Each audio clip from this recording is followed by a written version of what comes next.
Bismillahirrahmanirrahim. Elhamdülillah ve salatu ve selamu ala Resulillah ve ba'd.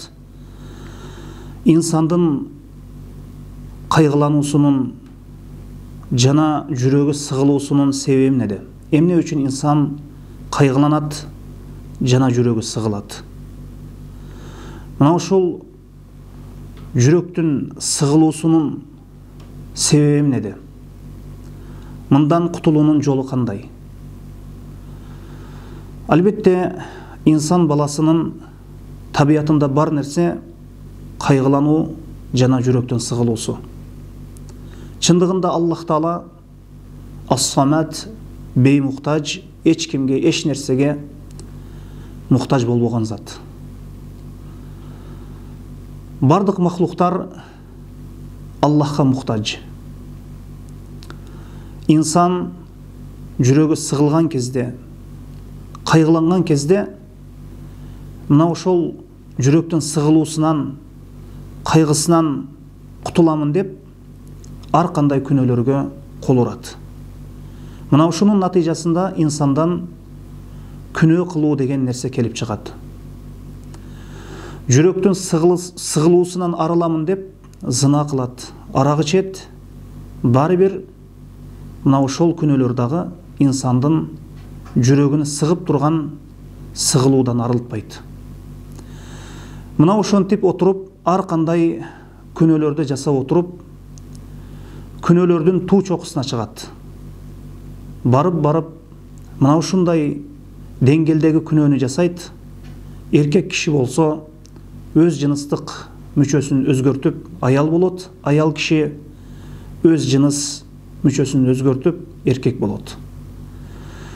Мына ошондо дагы, мына ошол инсан, ошол эркек аял болгон инсан, аял эркек болгон инсан, мына ушул жүрөктүн сыгылуусунан арыла албайт, кутула албайт.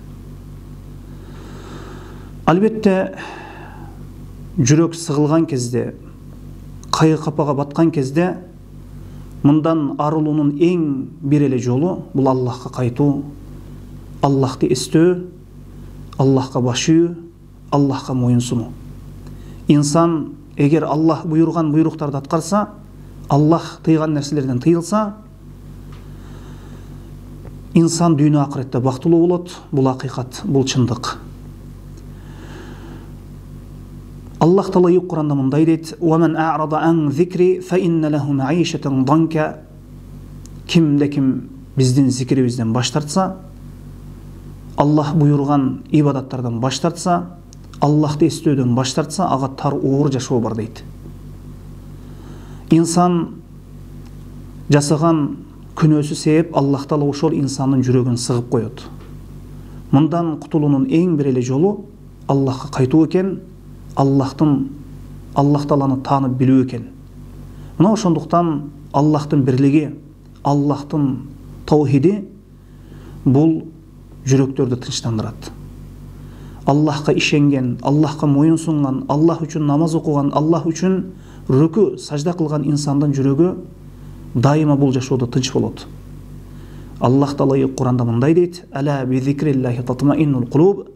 Аллахты эстөө жүрөктөрдү тынчтандырат эмеспи дейт. Аллаху а'лам.